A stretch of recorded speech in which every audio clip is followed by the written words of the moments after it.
আজ আমরা ক্লাস 10-এর একটি কবিতা পড়ব যেটির নাম fable, written by Ralph Waldo Emerson. This is a 2-stanza poem. The poem describes a conversation between the squirrel and the mountain. অর্থাৎ কবিতাটিতে একটি কাঠবিড়ালি এবং একটা পর্বতের মধ্যেকার কথোপকথনকে বর্ণনা করা হয়েছে। The squirrel points out that in this world every being, living or non-living, big or small, have their individual reasons for existence. কাঠবিড়ালি এখানে বলছে যে এই পৃথিবীতে জীব, জড়, ছোট বড় সব কিছুরই এক্সিস্টেন্সের জন্য নির্দিষ্ট কারণ আছে। তাহলে চলো কবিতাটিতে যাওয়া যাক এবং প্রথমেই জেনে নেই ফেবল কি, কবিতাটির টাইটেল ফেবল কেন হয়েছে ইত্যাদি। ফেবল কবিতাটি লিখেছেন র্যালফ ওয়াল্ডো এমারসন। তিনি একজন American essayist, lecturer and poet. চলো প্রথমেই জানি ফেবল কি। ফেবল কথার মানে হলো উপকথা। Fable is a short story typically with animals as characters and conveying a moral.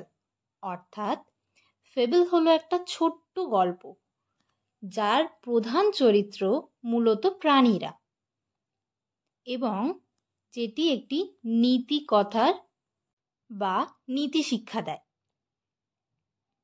তো এই কবিতার টাইটেল ফেবল কেন হলো? ঠিক যেমন ফেবল বা শর্ট স্টোরিতে মূলত প্রাণী চরিত্র থাকে, এখানেও একটি প্রাণী চরিত্র আছে যেটা হলো স্কুইরেল, এবং একটি ইনঅ্যানিমেট চরিত্র পাহাড় আছে, এবং কবিতাটির শেষে একটি মোরালও আছে। তাহলে এই কবিতাটিতে ফেবেলের সমস্ত ক্যারেক্টারিস্টিক্স আমরা দেখতে পাচ্ছি। তাই জন্য কবি র্যালফ ওয়াল্ডো এমারসন কবিতাটির নাম রেখেছেন ফেবল। চলো দেরি না করে কবিতাটা পড়া যাক। The mountain and the squirrel had a quarrel. অর্থাৎ একবার একটা পর্বত এবং একটা কাঠবিড়ালির মধ্যে ঝামেলা হয়েছিল। And the former called the latter little prick. এবং ফর্মার অর্থাৎ আগের জন, ল্যাটার অর্থাৎ পরের জনকে বলেছিল লিটল প্রিক বা দাম্ভিক, জ্ঞানী, আত্মতৃপ্ত একজন লোক।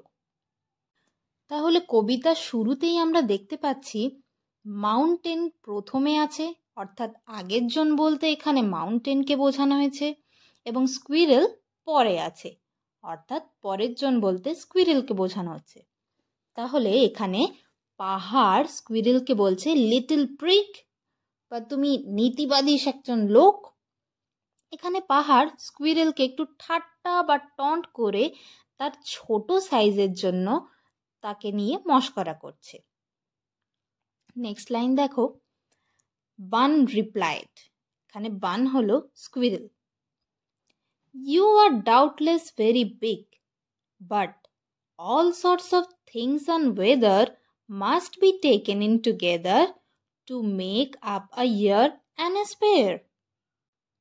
এখানে কাঠবিড়ালি পাহাড়কে বলছে তুমি নিঃসন্দেহে খুব বড়, কিন্তু মনে রেখো সব রকম মিলেমিশে কিন্তু একটা পরিবেশ তৈরি হয়।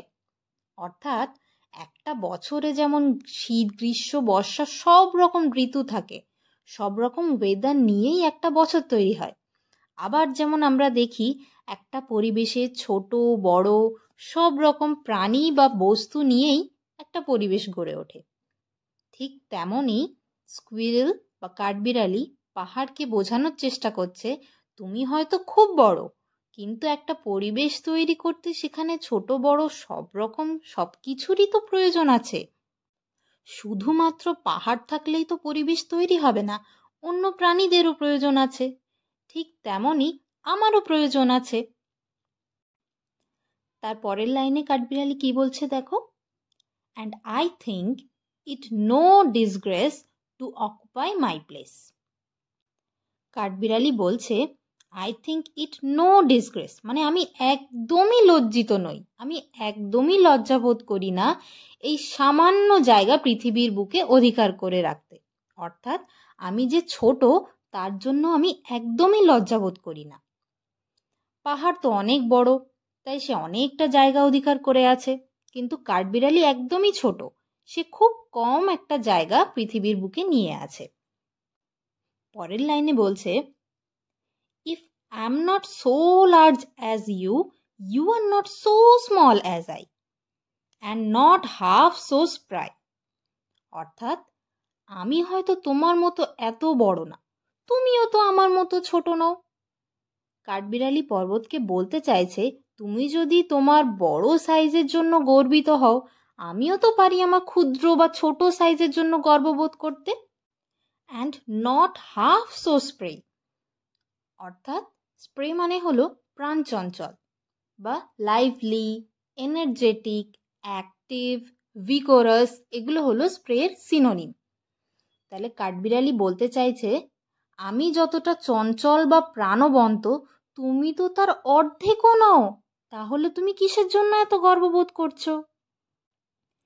পরের লাইনে বলছে, I will not deny you make a very pretty squirrel track.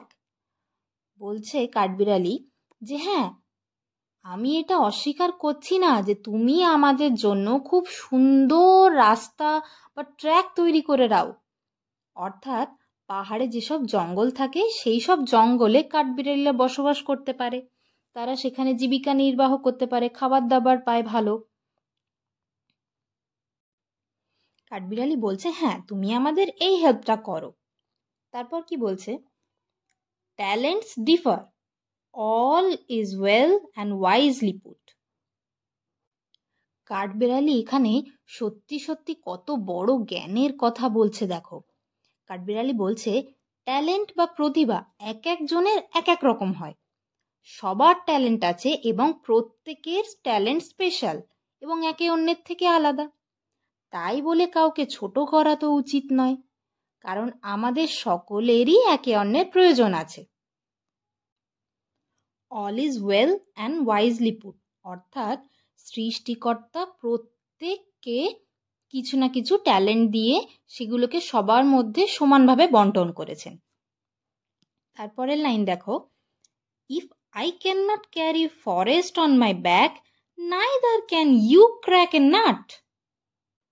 কাঠবিড়ালি বলছে, আমি যেমন তোমার মতো বড় বড় জঙ্গলকে পিঠের উপরে বহন করতে পারি না, তুমিও আমার মতন ছোট্ট একটা বাদাম ভেঙে খেতে পারো না। অর্থাৎ তুমি যেমন তোমার বড় সাইজের জন্য, তোমার চারপাশের পরিবেশের জন্য নিজের উপরে গর্ববোধ করতে পারছো, আমারও কিছু ট্যালেন্ট আছে যার জন্য আমি নিজের উপরে গর্ববোধ করতে পারি। তাহলে এই কবিতা থেকে আমরা কি নীতি শিক্ষা পাচ্ছি? যে নিজের ক্ষমতাকে প্রকাশ করার জন্য অন্য কাউকে ছোট করা উচিত না। সকলেই ইউনিক, সকলেই স্পেশাল, সকলেরই কিছু না কিছু স্পেশাল ট্যালেন্ট আছে এবং সকলকেই রেসপেক্ট করতে হবে, কারণ পৃথিবীতে বেঁচে থাকতে গেলে আমাদের সকলেরই প্রয়োজন, তাই আমাদেরকে সকলকেই রেসপেক্ট করা উচিত। আশা করছি তোমরা সবাই কবিতাটা ভালোভাবে বুঝতে পেরেছো। এই কবিতা সম্পর্কে কোনো কোয়েরিজ থাকলে আমাকে কমেন্ট সেকশনে জানাও। দেখা হচ্ছে পরের ভিডিওতে।